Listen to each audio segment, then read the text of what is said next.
From Washington, here is the news in VOA Special English. Palestinian medical workers say Israeli airstrikes have killed at least 21 Palestinians.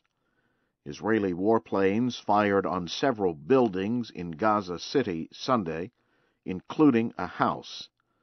The medics say 11 civilians, including children, were killed there.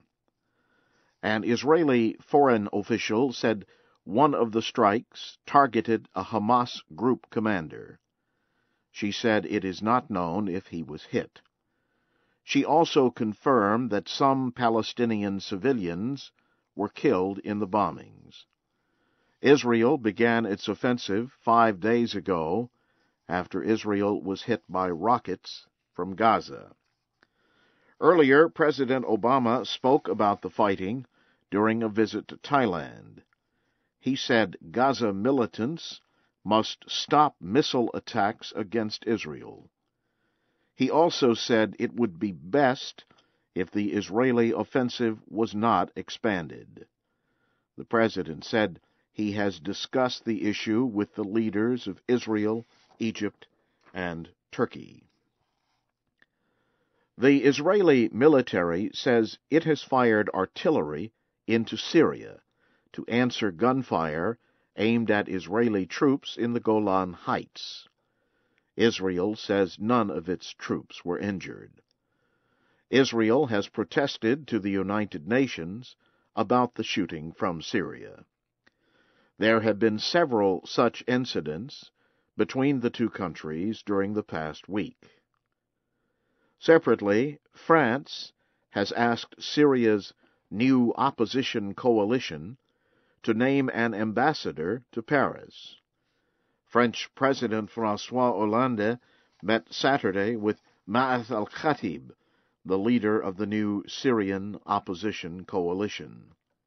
France is the first Western country to recognize the Syrian coalition.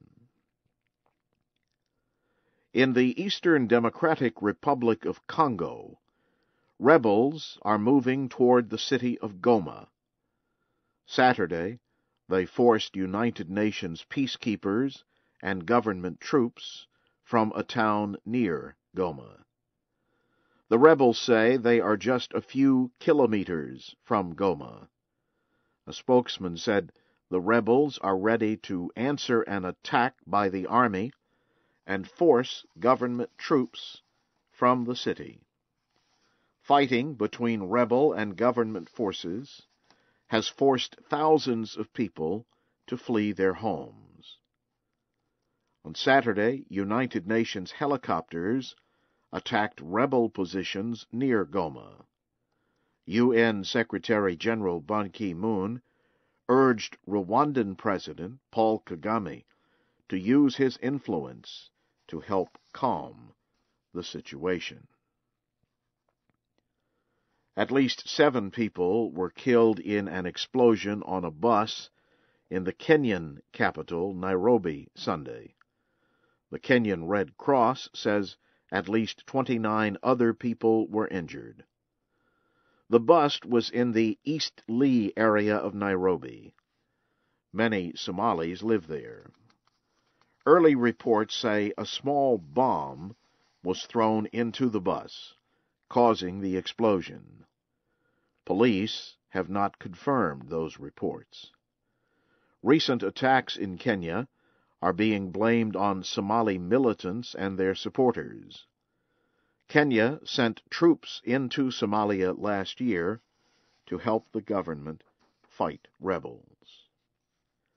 You are listening to the news in VOA Special English. The yearly meeting of the Association of Southeast Asian Nations has begun in the Cambodian capital, Phnom Penh. ASEAN leaders approved a declaration Sunday, which they say will guarantee human rights protections. However, rights groups say the declaration could permit Vietnam and Laos to avoid human rights responsibilities. leaders of the 10-nation group are expected to be united in opposing Chinese claims to almost all of the South China Sea. Other Asian countries that border the sea claim legal rights in those waters. These countries include Brunei, Malaysia, the Philippines, Taiwan, and Vietnam. President Obama will meet with the ASEAN leaders Monday and Tuesday. Mr. Obama will also go to Burma on Monday. He said Sunday that the visit is not meant to show a show of support for the Burmese government.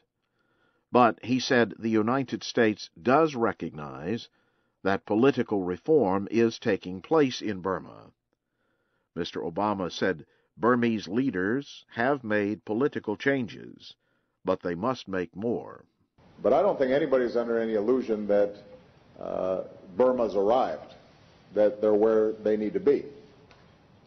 On the other hand, if we waited to engage until they had achieved a perfect democracy, my suspicion is we'd be waiting an awful long time. Mr. Obama made the statement in Thailand. Thousands of people gathered in Mumbai, India, Sunday for the funeral of Hindu leader Bal Thackeray. He led the Hindu nationalist Shiv Sena party. Prime Minister Manmohan Singh appealed for calm during a period of mourning for many in India. Bal Thackeray's extremism made him one of the country's most disputed leaders. He died Saturday of a heart attack at the age of 86. Bal Thackeray started the Shiv Sena party in 1966 to defend the rights of Marathi-speaking people and to keep other people out of Maharashtra state. The group also tried to stop the spread of Islam and of Western values. Tibetan rights activists say a Tibetan man has died after setting himself on fire to protest Chinese rule. The suicide took place outside a local Chinese government office in Dokkarmo Township of eastern Tibet. The man was 24.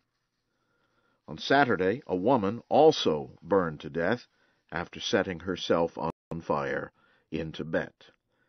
There have been at least 60 such suicides in Tibetan areas of China since 2009.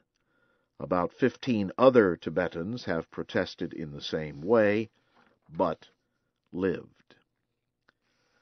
And in Egypt, the Orthodox Coptic Church has held a ceremony in Cairo to mark the first days of a new religious leader. The church seated Pope Taudros II Sunday in St. Mark's Cathedral. He received the symbols of his office before a huge crowd that included Egypt's Prime Minister. Pope Taudros has promised to work for good relations between Muslims and the Christian minority in Egypt. Pope Taudros was chosen as Pope 2 weeks ago. He follows Pope Shenouda III, who died after being Coptic Pope for 40 years.